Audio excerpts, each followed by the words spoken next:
Hello guys, ఈరోజు ఈ వీడియోలో monarch the legacy of monsters కి సంబంధించిన ఎపిసోడ్ 5 ను ఎక్స్ప్లెయిన్ చేద్దాం. మీరు ఇంకా ఈ సిరీస్ కు సంబంధించిన ఎపిసోడ్ 1, 2, 3, 4 ఎక్స్ప్లెయిన్ వీడియోస్ ని చూడనట్లయితే వెంటనే డిస్క్రిప్షన్ లో ఉన్న లింక్ ని క్లిక్ చేసి చూసేయండి.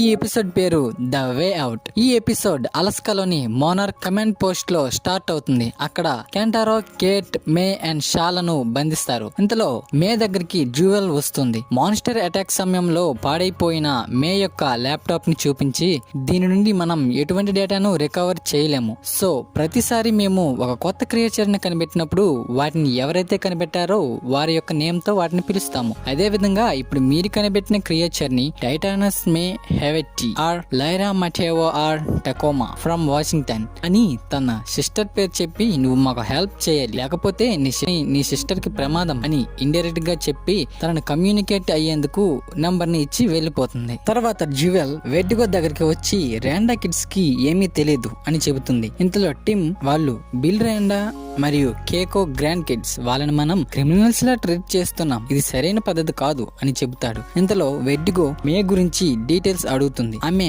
తన అపార్ట్మెంట్ లో రహస్యంగా ఉంటుంది, ఆమె గురించి ఎటువంటి డీటెయిల్స్ మన దగ్గర లేవు అని చెబుతుంది. కాబట్టి మనం ఆ ముగ్గురిని విడిచిపెడితే వాళ్ళు ఎక్కడికి వెళ్తారో మనకు తెలుస్తుంది. ఆ తర్వాత మేని ఉపయోగించి ఇన్ఫర్మేషన్ ని గెయిన్ చేయవచ్చు అని చెబుతుంది. ఆ తర్వాత టిమ్ కేట్, మే, కెంటారోలకు న్యూ పాస్పోర్ట్ మరియు మనీ ఇచ్చి వారిని ఎయిర్పోర్ట్ లో తన కార్ లో డ్రాప్ చేసి జరిగిన దానికి సారీ చెబుతాడు. మే ఆ పాస్పోర్ట్స్ తో టోక్యో వెళ్లిపోవాలని అనుకుంటుంది. ఇంతలో కెంటారో ఆమెను ఆపి, మా ఫాదర్ ఇంకా బతికి ఉన్నాడు, వారిని ఎలాగైనా కనిపెట్టాలి అని అంటాడు. కేట్ వెంటనే, నీ దగ్గర ఆ ఫైల్స్ యొక్క కాపీస్ ఉన్నాయని నాకు అనిపిస్తుంది అని అంటుంది. కానీ వాటిని బయటికి తీస్తే మోనార్క్ మనల్ని చంపేస్తారు అని మే అంటుంది. సో ఈ టైంలో నీ సహాయం మాకు చాలా అవసరం అని కేట్ అంటుంది. ఇంతలో వెడ్డిగో షాని ఇంటరాగేట్ చేస్తూ హిరోషి ర్యాండా గురించి అతను సీక్రెట్ గా ఎందుకు ఉంటున్నాడో అని అడుగుతారు. కానీ అతను ఏమీ చెప్పడు. ఇంతలో జ్యువెల్ ఇలా అంటుంది, మోనార్క్ 50s లో ఫౌండ్ చేశారు, అతనికి కనీసం 90 years ఏజ్ ఉంటుంది, కానీ అతను అలా కనిపించడం లేదు, ఇది ఎలా సాధ్యం? ఆ ఫైల్స్ లోనే అంతా ఉందని మాత్రం చెప్పకు అని టిమ్ ని అడుగుతుంది. తర్వాత మే, కేట్, కెంటారో కలిసి ఓక్లాండ్ కి వస్తారు. ఎయిర్పోర్ట్ లోని టీవీలో టెక్ బ్రోస్ అనే కంపెనీ ప్రమాద సమయాల్లో తలదాచుకోవడానికి టైటానియం తో తయారు చేసినటువంటి అండర్ గ్రౌండ్ సెక్యూర్ హోమ్స్ ని చూపిస్తూ ఉంటారు. ఇంతలో జేమ్స్ అనే పర్సన్ వచ్చి వాళ్ళందరినీ కేట్ వాళ్ళ హౌస్ దగ్గర డ్రాప్ చేస్తాడు. తర్వాత కేట్ వాళ్ళ మదర్ వచ్చి ఆమెను చూసి చాలా హ్యాపీగా ఫీల్ అవుతుంది. కేట్, మే అండ్ కెంటారోలను పరిచయం చేసి కెంటారో తనకి బ్రదర్ అని చెప్పగానే ఆమె కొంచెం సాడ్ గా ఫీల్ అవుతుంది. ఇక్కడే మనం కెంటారో మదర్ కి మరియు కేట్ వాళ్ళ మదర్ కు మధ్య కొంచెం డిఫరెన్స్ ని చూడవచ్చు. కేట్ హిరోషికి డాటర్ అని తెలియగానే కెంటారో మదర్ పెద్దగా పెట్టించుకోకుండా ఆమెను తన కూతురులా చూస్తుంది. కానీ కెంటారోని చూడగానే ఇక్కడ కేట్ మదర్ చాలా బాధపడుతుంది. ఆమెను హిరోషి మోసం చేశాడని ఫీల్ అవుతుంది. కెంటారోని ఆ ఇంట్లోని వస్తువులు కూడా టచ్ చేయనివ్వదు. తర్వాత కేట్ వాళ్ళ మదర్ పై కోపంతో, నువ్వు ఇలా చేయడం సరైన పద్ధతి కాదని చెప్పి నేను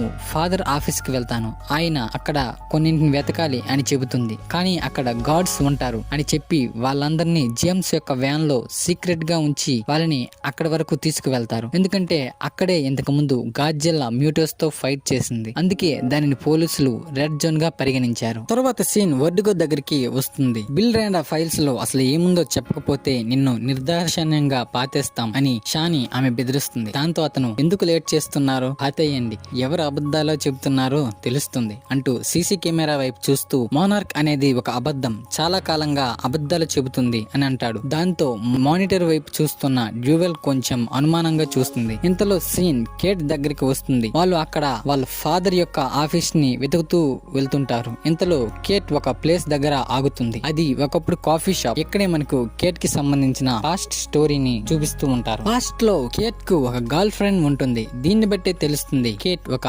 లెస్బియన్ అని. తర్వాత వాళ్ళిద్దరూ వారు పనిచేస్తున్న స్కూల్ కి వెళ్తారు. అక్కడ కేట్ గర్ల్ ఫ్రెండ్ అయిన డానీ కేట్ కి ఒక కీ ఇస్తుంది. తర్వాత గాడ్జిల్లా అటాక్ చేయడానికి ముందు రోజును మనకి చూపిస్తారు. అక్కడ కేట్ స్కూల్లోని కొందరు కిడ్స్ మొబైల్లో గాడ్జిల్లా మ్యూటస్ తో ఫైట్ చేస్తున్న సీన్ ని న్యూస్ లో చూస్తుంటారు. దీన్ని చూసి కేట్ ఇవన్నీ ఎవరో కల్పించినవి, వాటిని నమ్మవద్దు అని అంటుంది. ఇంతలో వేరొక టీచర్ వచ్చి ఈ రోజు స్కూల్ ని మూసేస్తున్నాం అని చెబుతుంది. తర్వాత జీడే రోజు స్కూల్లోని పిల్లలందరినీ కేట్ బస్సులో ఎక్కిస్తూ ఉంటుంది. డానీ మాత్రం కేట్ తో రాకుండా తను కారులో వెళ్లిపోతుంది. తర్వాత సీన్ ప్రెజెంట్ కి వెళ్తుంది. అక్కడ కేట్ వాళ్ళు వెళ్తున్న సమయంలో వారిని అక్కడ ఆర్మీ వాళ్ళు చూస్తారు. కానీ వారు అక్కడ నుంచి తప్పించుకుని వెళ్తుంటారు. కొంత దూరం తర్వాత వారికి దారి కనిపించదు. దీంతో కేట్ కి జీడే రోజు జరిగిన సంఘటనలు గుర్తుకు వచ్చి పానిక్ అవుతూ ఉంటుంది. దీంతో మే ఆమెని ఓదార్చుతుంది. మళ్ళీ సీన్ పాస్ట్ కి వెళ్తుంది. అక్కడ కేట్ డానీని బ్లేమ్ చేసి వేరొకరితో వెళ్తుంది. అది తెలిసిన డానీ కేట్ తనని మోసం చేసిందని తెలుసుకుంటుంది. కానీ ఆమెను ఏమీ అడగదు. అది అర్థం చేసుకున్న కేట్ చాలా ఫీల్ అవుతుంది. మళ్ళీ సీన్ ప్రెజెంట్ కి వస్తుంది. అక్కడ వాళ్ళు వారి ఫాదర్స్ ఆఫీస్ కి చేరుకుంటారు. అక్కడ ఉన్న మ్యాప్ ని కెంటారో తీసి అక్కడ లాకర్ ఉండవచ్చు అని చూస్తాడు. కానీ అక్కడ ఏమీ ఉండదు. తర్వాత మే దగ్గర ఉన్న ఫైల్స్ లోని మ్యాప్ ని ఆధారంగా కెంటారో స్టార్స్ ఉన్న ప్రదేశాల్లో ఒక పేపర్ పై హోల్స్ చేసి ఆ పేపర్ ని సన్ రైజ్ కి ఎదురుగా ఉంచి ఆ హోల్స్ నుంచి వచ్చిన కాంతిని మ్యాప్ పై గుర్తించి హిరోషి నెక్స్ట్ ఆఫ్రికా వెళ్ళాడని తెలుసుకుంటారు. అదే విషయాన్ని కేట్ తన మదర్ కి చెబుతుంది. ఇంతలో మే సీక్రెట్ గా జ్యువెల్ కి కాల్ చేసి ఇన్ఫర్మేషన్ ని ఇస్తుంది. అప్పుడే షాని గార్డ్స్ తీసుకుని వెళ్ళడాన్ని సీసీ కెమెరాలో చూపిస్తారు. ఇక్కడితో ఈ ఎపిసోడ్ ఎండ్ అవుతుంది. ఈ సిరీస్ యొక్క ఎపిసోడ్స్ ఎక్స్ప్లెనేషన్ ని మీరు చూడనట్లయితే డిస్క్రిప్షన్ లో అలాగే కార్డ్స్ పై ఉన్న లింక్ ని క్లిక్ చేసి ఇప్పుడే చూసేయండి. అలాగే మా వీడియోస్ నోటిఫికేషన్ లో మీకు రావాలనుకుంటే ఇప్పుడే సబ్స్క్రైబ్ చేయండి. మా వీడియోస్ మీకు నచ్చినట్లయితే లైక్ చేయండి, షేర్ చేయండి.